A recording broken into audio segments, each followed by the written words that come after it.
মনে হয় আমার ভাইরা যে কথা বলতে যাচ্ছিলাম, নবীজি সালাম দিয়ে ঘরে প্রবেশ করলেন। আম্মা জান আয়েশা দেখে বলেন, নবীজির চেহারার আলোতে সুইটা কই পড়ে আছে আমি পরিষ্কার দেখতে পেয়েছি। আপনারা আমার নবী কেমন নবী পাইছি জানেন?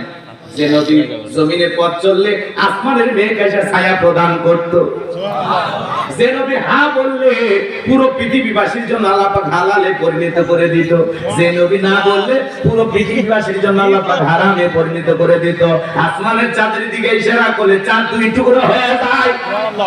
জমিনে পা তুললে আল্লাহ পাকের আরশে আজিমে পৌঁছে যায়। সেরা সেন্ডেল নিয়ে গেছে মেরাজে। কি সেন্ডেল? আল্লাহ রাসূল স্যান্ডেল খুলতে চায়। আমার আল্লাহ বলে, বন্ধু তোমারে যে কত ভালোবাসি তুমি তো জানো না। ও বন্ধু, স্যান্ডেল খোলার কোনো প্রয়োজন নাই, এটা আমার রাজধানী হতে পারে, কিন্তু বন্ধু তোমার সম্মান মর্যাদা আমি আল্লাহ এমন জায়গায় দিয়েছি, তোমার পায়ের সেরা স্যান্ডেলের চাইতে আমার আরশ আমার কাছে দামি হতে পারে না। খোলা লাগবে না বন্ধু, পরনে যা আছে তাই পরে আসবে। সুবহানাল্লাহ, কি মুহাব্বত, কি ভালোবাসা। তুর পর্বতে মুসা নবী জুতা করে উঠতেছে। আল্লাহ বলে, হে মুসা, এটা পবিত্র পর্বত, এই পাহাড়ে ওঠার আগে জুতা খোলো। পাহাড়ে উঠবে নবী, জুতা খুলে। আর রাসূল আরশে গেছে সেরা স্যান্ডেল। আল্লাহ রাসূল একটু লজ্জা পায় খুলতে চাচ্ছেন। আল্লাহ বলে, বন্ধু খোলা লাগবে না। সুবহানাল্লাহ, কি মুহাব্বত আমার নবীকে আমার আল্লাহ করেন। সেই নবীর উম্মত আমরা, সেই রাসূলকে যদি একটু মুহাব্বত করতে পারি আর রাসূলের ইত্তেবা যদি করতে পারি, অনুসরণ যদি করতে পারি, রাসূলের জীবন আদর্শ দিয়ে নিজের জিন্দেগিটা সাজাইতে পারি, কনফার্ম আমরা জান্নাতি। সুবহানাল্লাহ, কষ্ট হয় নাকি আপনাদের? যে নবী ঘেমে গেলে শরীরের ঘামগুলো আম্মা জানেরা শিশুকে জমা রাখতেন, আর বিশেষ দিনে রাসূলের শরীরের ঘামগুলো সুগন্ধি হিসাবে ব্যবহার করা হতো। যে ছাগলের স্তরে দুধ নাই, রাসূলের হাত লেগে গেলে দুধে পরিপূর্ণ হয়ে যায়। যে খাবার 2-3 জন মানুষ খাবে, এমন খাবার রাসূলের হাত লেগে গেলে শত শত মানুষ খাবার খেয়েও যেমনি খাবার তেমনি থাকতো। বলেন মারহাবা। সেই নবীর কাছে হযরত বেলাল কথা মনে আছে না? নাই। শুধু তাই নয়, সাহাবীরা যখন ক্ষুধা লাগতো, বাড়িতে খাবার ছিল না, অনেক গরীব সাহাবী ছিল, রাসূলের কাছে আসতেন, নবীজির চেহারাতে তাকায় থাকতেন, পেটের ক্ষুধার কথা তারা ভুলে যাইতেন। বলেন সুবহানাল্লাহ, সুবহানাল্লাহ। নবীর চেহারা দেখে দেখে তারা কি ক্ষুধার কথা ভুলে থাকতেন। সুবহানাল্লাহ, কেমন সুন্দর মানুষ ছিলেন। চলেন সামনের দিকে গেলে একটু মজা পাবেন। কষ্ট হচ্ছে আপনাদের? হযরত বেলাল ডেকে বলেন, আপনি নাকি কালেমার দাওয়াত দেন, ইসলামের প্রচার প্রসার করেন গো নবী, আমার একটু কালেমা পড়ে মুসলমান বানায় দেন। বিশ্ব নবী তখন হযরত বেলালকে পড়া দিলেন, লা ইলাহা ইল্লাল্লাহু মুহাম্মাদুর রাসূলুল্লাহ সাল্লাল্লাহু আলাইহি ওয়াসাল্লাম। হযরত বেলাল কালেমা পড়ে মুসলমান হয়ে গেল। আমার নবী দিকে বলে, বেলাল কালেমা পড়ে মুসলমান হয়েছো, আপাতত প্রকাশ করা যাবে না, কারণ ইসলামের অবস্থা এখন ভালো না। আপনারাই বলেন তো বাজার, ইসলামের অবস্থা কি সব সময় ভালো থাকে? আজ তামাম পৃথিবীর দিকে তাকায় দেখেন, তামাম পৃথিবীর জালেমেরা ঐক্যবদ্ধ হয়েছে পৃথিবী থেকে ইসলাম আর মুসলমানকে বিদায় করতে। কথা বলেন ঠিক কিনা? আজ ফিলিস্তিনিতে মুসলমানদেরকে হত্যা করা হয়। ওই নেতানিয়াহু মুসলমানদের রক্ত নিয়ে খেলা করতেছে। মনে রাখবেন, নমরুদ ফিরাউনের যেমন পরিণতি হয়েছে, যারা মুসলমানের রক্ত নিয়ে খেলা করে ওই সমস্ত জালেমদের তেমনি পরিণতি হবে। জালেমদের জুলুম চিরকাল থাকে না। কথা বলেন না? জালেমদের শেষ পরিণতি হলো পরাজয়, আর ইমানদারদের শেষ পরিণতি হলো বিজয়। কথা বলে ঠিক কি? তো এই বিজয়ের পথটা একটু কাটা বিছানা, একটু কষ্ট করে সেই পথ পাড়ি দিতে হয়। কষ্ট হচ্ছে নাকি আপনাদের? আজও কাশ্মীরে মুসলমান মারে, ভারতে গরুর গোশত খাওয়ার অপরাধে মুসলমানকে হত্যা করা হয়। কথা বলে ঠিক কি না? মনে রাখবেন, মুসলমানের রক্ত নিয়ে যারা খেলা করেছে, যাদের হাতে মুসলমানের রক্ত লেগে আছে, ওই জালেমদের চূড়ান্ত ভাবে লাঞ্ছিত হতে হবে। কথা বলেন ঠিক কিনা? যুগে যুগে নমরুদ ফিরাউনের পরিণতি হয়েছে যেমন, এই যুগে মুসলমান রক্ত নিয়ে যারা তাদের পরিণতি চার চাইতে বেশি খারাপ হবে। কথা বলে ঠিক না? যারা আলেমদের গায়ে হাত দিয়েছিল বলেন ওদের জীবনের পরিণতি ভালো হয়েছে? এই দেশেও যারা মুসলমানের উপর নির্যাতন করেছিল, বড় বড় কথা বলতো, ক্ষমতার দাম্ভিকতায় 41 সাল পর্যন্ত টিকে থাকতে চাইছিল, আজকে তারা আছে? বলে বলেন আছে? আছে না ভাগছে? কথা বলেন আছে না ভাগছে? মন্ত্রীরা সব কোথায় গেল, এমপিরা সব কোথায় গেল, কোথায় কাদের কাকা, ওদের সারা দেশটা বড় লাগে ফাঁকা ফাঁকা। বলবো না ভয় পাচ্ছে? ভয় পাবেন না তো? পালাবো না, পালাবো না, পালাবো না, পালাবো না, যায় না তাদের দেখা, ওদের সারা দেশটা বড় লাগে ফাঁকা ফাঁকা। আইন মন্ত্রী আটকে গেল আইনেরই ফাঁকে, দাড়ি সারা দরবেশটারে ভণ্ড ভণ্ড লাগে। শুনেছি ভাই কত নেতা নেত্রী খাইতেছে ভাই ডান্ডা, বিচারপতি কালামানিকের ফাটিয়েছে নাকি আন্ডা। আমি বলি না, মিডিয়ার খবর, কথা ঠিক কিনা? এই বিচারপতি শামসুদ্দিন মানিক আল্লামা সাইদি হুজুরকে মৃত্যুদণ্ডের রায় দিয়েছিল। আমরা বলতে চাই যে এই ট্রাইব্যুনালে আলেমদেরকে ফাঁসির দড়িতে ঝুলানো হয়েছে, সেই ট্রাইব্যুনাল গঠন করে কোরআনের শ্রেষ্ঠ মুফাসসির আল্লামা সাইদি হুজুরকে মৃত্যুদণ্ডের রায় দেওয়া হয়েছে। ওই একই ট্রাইব্যুনালে বিচারপতি মানিকেরও মৃত্যুদণ্ডের রায় শুনতে চান। এই বিচারপতি মানিক 116 জন আলেমের তালিকা করে দুদকে জমা দিয়েছিল। আমার মতো গাইবান্ধার বক্তার রোল নাম্বার ছিল 23। আপনারা না ছিল, ওরা ঠিকই জানে, কথা কয় না কেন? সিরিয়ালে আমার নাম্বার কত ছিল? আমার ওয়াজ ভুল ধরেছিল দুইটা। একটা হলো বৈশাখ নিয়ে আলোচনা করেছিলাম, সেই সংস্কৃতি মুসলমানের না, আর একটা বলেছিলাম ধর্ম যার যার উৎসব সবার। এই স্লোগান কোন মুসলমান দিতে পারে না, এটা কুফরি স্লোগান, ঈমান ধ্বংস করা স্লোগান। ধর্ম যার উৎসব তার, এই কথা বলে বিস্তারিত আলোচনা করেছি, এখন আর ওই লাইনে যাওয়ার দরকার নেই। তাহলে আমার বলেন তো এই দুইটা ওয়াজ করা কি ভুল হয়েছে? না। মুসলমানের সাথে কি বৈশাখ যায়? না। হ্যাঁ না। এই যোগী তবলাওয়ালা, গিটারওয়ালা, হারমোনিওয়ালা, পাঞ্জাবি শাড়ি, থ্রি পিস পরিয়া লাফালাফি করবেন আর বলবেন একদিন বাঙালি ছিলাম রে। তাহলে বাকি 11 মাস কি থাকো তুমি? কথা বলেন না কেন? এগুলো মুসলমান পালন করতে পারে না, এগুলো অমুসলিমদের সংস্কৃতি। কথা বলে ঠিক, বাস্তবতা তুলে ধরতে হবে, হক কথা বলা লাগবে। এ কণ্ঠ আছে যতদিন কোরআন সুন্নাহর হক কথা বলবো ততদিন। কোন বাতিলের রক্ত চক্ষুকে আমরা ভয় পাই নাই, বিগত বছরে ভয় করি নাই, আর এখন তো ভয় করার প্রশ্নই আসে না। পলকেরও ঝলক গেল, পলকেরও ঝলক গেল, থামিয়ে নেটের চাকা, ওদের সারা দেশটা বড় লাগে ফাঁকা ফাঁকা। কোথায় গেল সংসদেতে মমতাজের গান, কোথায় গেল হযরত বলা স্বামী মুসলমান। উত্তর রাখার তাহাজ্জুদ করত, বিশিষ্ট তাহাজ্জুদ গুজারি। কিন্তু 5 তারিখে আগে কি আছে, 4 তারিখে আল্লাহ ওয়ালা জানে না, কি ওরা জানে? বড় বড় কথা বলতে স্বামী মুসলমান, খেলা হবে খেলা হবে, এখন মাঠ করে আছে কিন্তু খেলো আর স্বামী মুসলমান না। তুমি কেমন প্লেয়ার আসো, খেলা এখন হবে। অনেকে ডোনাল্ড ট্রাম্প ক্ষমতায় বসার কারণে আমেরিকার প্রেসিডেন্ট হলো ডোনাল্ড ট্রাম্প, কথা বলে ঠিক না? আমেরিকার প্রেসিডেন্ট ডোনাল্ড ট্রাম্প হওয়াতে অনেকে খুশিতে আত্মহারা। ওনারা নাকি আবারও ম্যাডামকে বাংলাদেশে নিয়ে এসে ক্ষমতার চেয়ারে বসাবে, ও অতই সহজ। গাছে কাঁঠাল আর গোপে তেল, অত সহজ না। দিল্লি বহুত দূর, পালিয়ে যাওয়া সহজ, কিন্তু দেশে ফিরে আসা অনেক কঠিন। যে প্রধানমন্ত্রী দেশকে রেখে পালিয়ে যেতে পারে, এমন প্রধানমন্ত্রীকে আমরা আর প্রধানমন্ত্রী হিসাবে বাংলার মাটিতে আর কখনো গ্রহণ করব না। ডোনাল্ড ট্রাম্পের সাথে নাকি নরেন্দ্র মোদীর বন্ধুত্ব, আর নরেন্দ্র মোদীর সাথে আমাদের দেশের যিনি, ওনার মহাব্বত। ওটা কি বুঝতে পারছেন? এই মহাব্বতে নাকি ওনার একটা আসার চান্স আছে।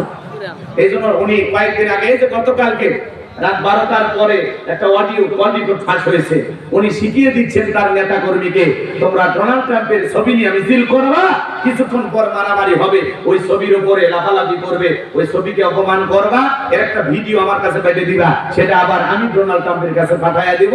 বলা হবে যে বাংলাদেশে ডোনাল্ড ট্রাম্পকে অপমান করা হচ্ছে, তাকে তারা আমেরিকার প্রেসিডেন্ট হিসেবে মানতে চাচ্ছে না। নানান একটা ষড়যন্ত্র। আরে ভাই, আমি শুনে তো অবাক হয়ে গেলাম যে মানুষ কি এমন চিন্তা এখনো করতে পারে। তার বয়স হয়ে গেছে 80 বছর, বিধবা একটা মহিলা মানুষ, আর কি দরকার ক্ষমতা? 16 বছর ছিলেন, আর দরকার নাই। এর আগে 5 বছর ছিলেন, টোটালি 21 বছর। আর কত দরকার? আর আপনি গেলেন কেন? আমরা তো কেউ আপনাকে তাড়িয়ে দেয়নি। আপনি কেন অভিমান করে চলে গেলেন? আপনি আছেন, এই দেশ আপনার বাবা, কোনার কাম লাগবে কেন? আপনি আসেন তো দেখি আমরা। কথা কয় না কেন? আপনি পালিয়ে গেছেন, আমরা ভালো মতো দেখতে পারিনি। আপনি আসেন, এদেশের 18 কোটি মানুষের 36 কোটি চোখ তাকিয়ে আছে। আপনি আসেন, এটা আপনার বাবার দেশ, আপনার স্বামীর দেশ। এদেশে আপনি অনেক উন্নয়ন করেছেন। আপনি আসেন, আমরা হিসাব নিকাশ অনেক কিছু বাকি আছে। কথা পান ঠিক? কেন চলে গেলেন? আসেন, আপনার দুঃখের কথা আমরা শুনবো। কথা কয় না কেন? রাগ করতেছেন মনে হয়? বাজার গোমন খারাপ করবেন না। ডোনাল্ড ট্রাম্প আমেরিকার প্রেসিডেন্ট, দেখেন আমেরিকার মানুষ, ওরা তাম পৃথিবীতে মানুষকে উৎসাহ দেয় নারীর ক্ষমতায়নের দিকে, কিন্তু ওরা নারীকে প্রেসিডেন্ট বানায় না। তার বাস্তব প্রমাণ, ডোনাল্ড ট্রাম্পের মতো মানুষকে প্রধানমন্ত্রী বানাইলো, কিন্তু কমলা লেবুকে ওরা প্রধানমন্ত্রী বানাইলো না। আমেরিকাতে কখনো 47তম প্রেসিডেন্ট হয়েছে ডোনাল্ড ট্রাম্প, ওরা কখনো নারীকে প্রেসিডেন্ট বানায় নাই, প্রধানমন্ত্রী বানায় না। আমেরিকা যদি সিদ্ধান্ত নিতে পারে তাদের দেশে তারা নারী প্রধানমন্ত্রী মেনে নেবে না। আমরা আগামীতে সিদ্ধান্ত নেব, বাংলাদেশে আর কোনোদিন কোন নারীকে ক্ষমতার চেয়ারে আমরা দেখতে চাই না। এদেশে পুরুষ প্রধানমন্ত্রী হবে। মে মাসে যে দেখেন না, রাগ করে ক্ষমতার চেয়ারে একবার বসতে ছাড়তে চায় না। মে মাসে যে বেশি রাগ বেশি, এজন্য বুঝে শুনে করা লাগবে। কথা বল ঠিক না? রাগ করতেছেন করেন, পুরুষ প্রধানমন্ত্রী চাই আমরা, পুরুষ একটা পুরুষ চাই। কথা বল ঠিক না? পুরুষ মানুষের অনেক চিন্তা ভাবনা, অনেক কিছু থাকে, কিন্তু মহিলা মানুষের জেদ বেশি, রাগ বেশি। এই রাগ জেদ সব শেষ করছে, পুরো দেশটা শেষ করে দিয়েছে। কথা বলতে আল্লাহ পাক যেন এদিকে খেয়াল করেন, আমাদের দেশের উপরে খাস রহমত বরকত নাযিল করেন। দেশি বিদেশি সকল চক্রান্ত আর ষড়যন্ত্রের হাত থেকে আমাদের প্রিয় মাতৃভূমি বাংলাদেশকে আল্লাহ হেফাজত করে। আগামীকালকে 10 তারিখ ওনারা নাকি ডোনাল্ড ট্রাম্পের ছবি নিয়ে মাঠে নামবে। ওই যে পালিয়ে যাওয়া দল, ওনারা মাঠে নামার পরিকল্পনা করতেছে ডোনাল্ড ট্রাম্পের ছবি নিয়ে। কেন? আপনারা আগে কার ছবি নিয়ে মাঠে নামতেন? তাদের ছবি নিয়েই নামেন। কথা কান ঠিক না? ডোনাল্ড ট্রাম্পের ছবি নিয়ে মাঠে নামলে আর পুলিশ আঙুল ছুটবে। হ্যাঁ, তোমাদের পরিকল্পনা আগেই ফাঁস হয়ে গেছে। কথা বলে ঠিক কিনা? এখন মাঠে নামলে মার হবে। কথা কান ঠিক কিনা? ডোনাল্ড ট্রাম্পের ছবি নিয়ে নিজেদের ছবি নিয়ে আন্দোলন করো। আমরা দেখি তো কোন দিক দিয়ে আন্দোলন হয়। কথা কান ঠিক কিনা? এগুলো ওয়ার্ল্ড রেকর্ড ফাঁস করে, অডিও ফাঁস করিয়া এদেশের মানুষকে আপনি বোকা বানাইতে পারবেন না। এই জাতির সাথে এগুলো তামাশা বন্ধ করে দেন। বিগত যে কয় বছর আছে তওবা তাকেদা করে আল্লাহর জিকির করে কাটায় দেন। কথা বলে ঠিক কিনা? আর স্বপ্ন দেখেন না, স্বপ্ন আর পূরণ হবে। আমার ভাইয়েরা, মন খারাপ করবেন না, কষ্ট মনের মধ্যে নেবেন না। তাহলে এদিকে খেয়াল করেন, দুর্নীতি করেছে যারা, পালিয়ে গেছে তারা। কথা বলে ঠিক না? আমেরিকার প্রেসিডেন্ট ওরা পুরুষ বানাইলো, আমরা ভবিষ্যতে বাংলাদেশে পুরুষ প্রধানমন্ত্রী চাই, যার হাতে বাংলাদেশে গেলে এই দেশে ন্যায় বিচার কায়েম হবে, মানুষের অধিকার প্রতিষ্ঠিত করবে, গরিব দুঃখে না খায়া থাকবে না, সমস্ত মানুষের নিরাপদ জীবন উপহার দিতে পারবে। এমন মানুষকে আগামীতে দেশের প্রধানমন্ত্রী, রাষ্ট্রপ্রধান, সরকার বানাইতে রাজি আছেন কারা? দুই হাত তুলে দেখান তো তারা। তাহলে বাংলাদেশ যতদিন থাকবে ততদিন কি প্রধানমন্ত্রী হবে? এটা মাথায় রাখবে। নিয়ে গেলে ঝামেলা ভাই, ঘরে জ্বালা করবেন না। তাই ঠিক আমি মনের দুঃখে বাজার হতে চা খান, ভাত তো ঠিক মতো রান্না করেন, হোটেলে কিনে খান, কি খালি কথা বলেন। বুঝে নেবেন। আচ্ছা চলে, কষ্ট হচ্ছে না? অনেকে বিরক্ত হচ্ছে মনে হয়। ওই যে মহাব্বতের মানুষ থাকতে পারে, 16 বছরের প্রেম তো আর কম না ভাই, বিশাল গভীর প্রেম। একটু বললে অনেকে শেখা না। অন্তর পরিবর্তন করেন, ভালো হয়ে যান। যে মা সন্তানকে রেখে পালিয়ে যায়, ওই মায়ের মহাব্বত দেখায় না।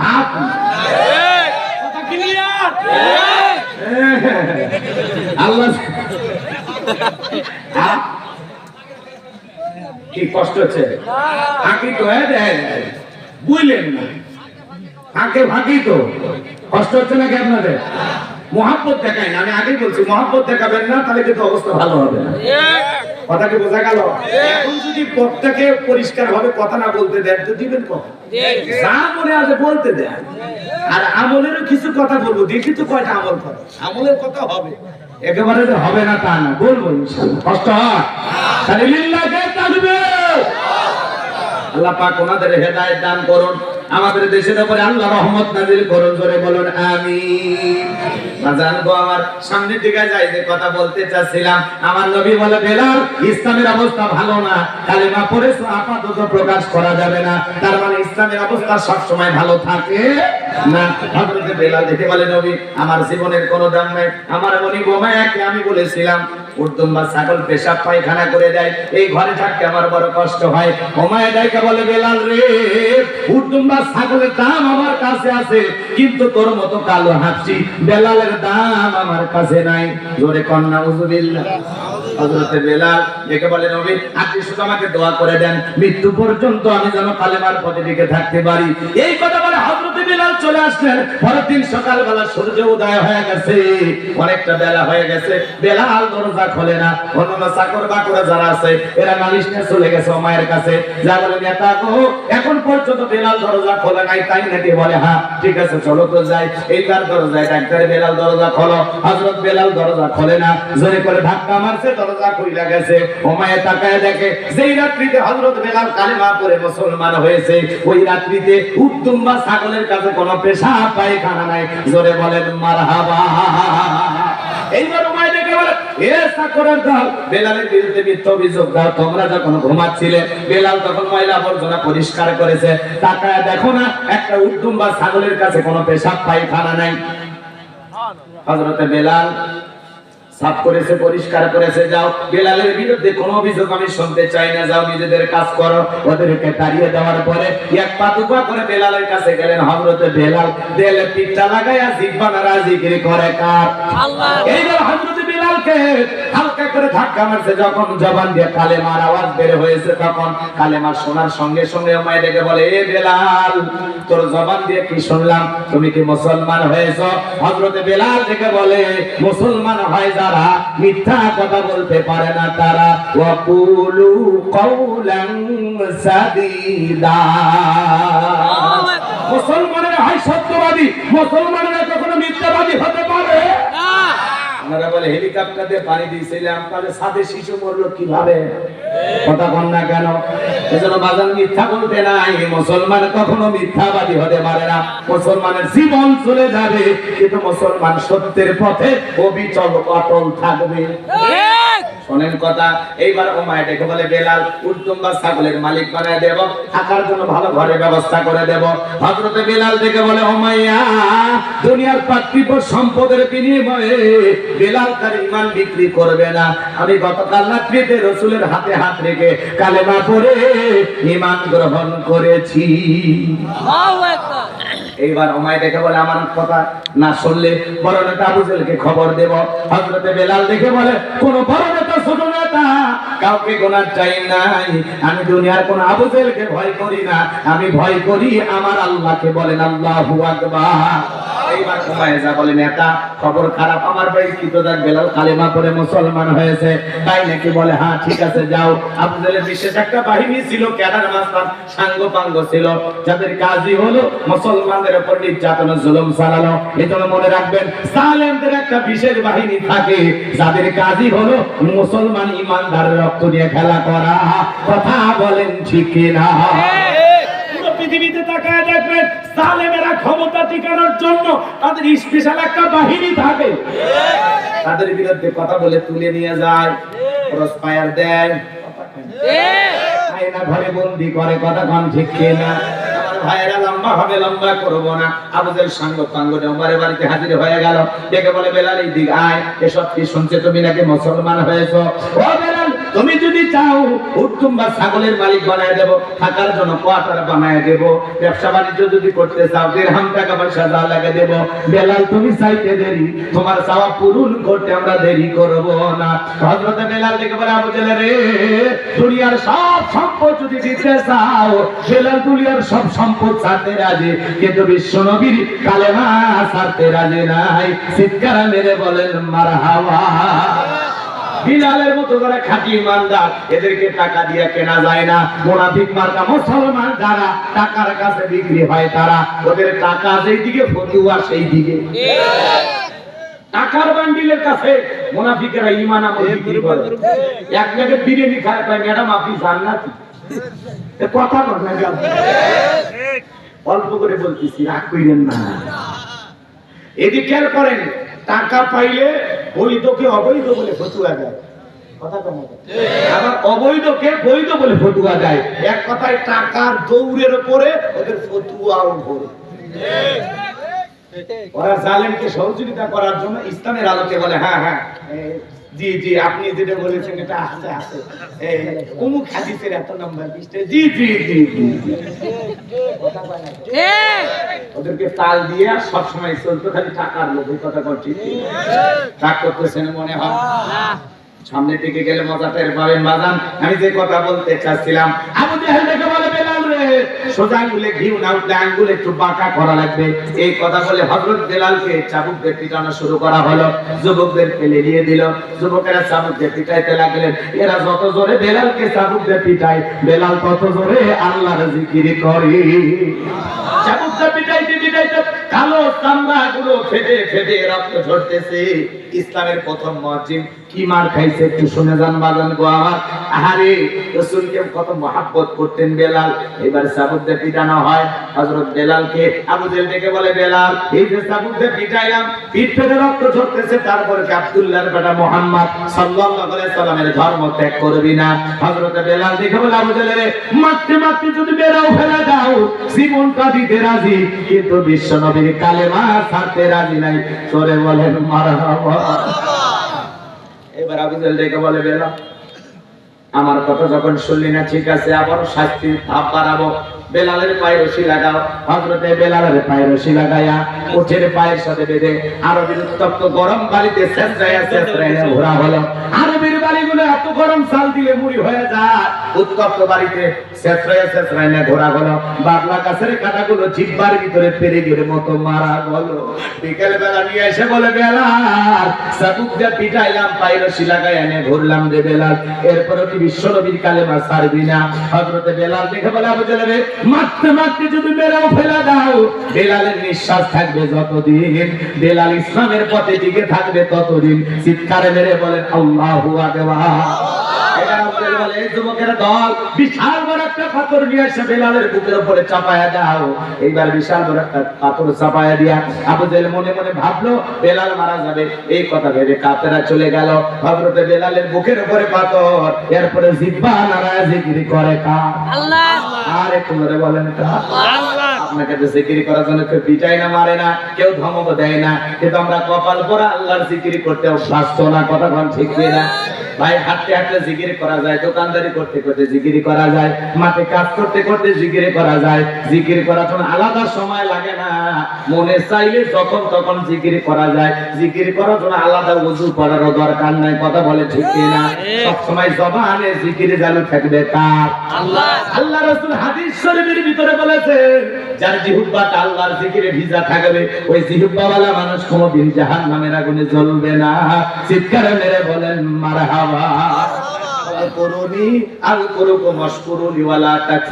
বান্দারে তোমরা আমি আল্লাহকে স্মরণ করো, আমি আল্লাহ তোমাদেরকে স্মরণ করব। কৃতজ্ঞতা প্রকাশ করো, অকৃতজ্ঞ হয় না। তাহলে সব সময় জবানে জিকির চালু থাকবে কার? আল্লাহ। সুবহানাল্লাহ সুবহানাল্লাহ।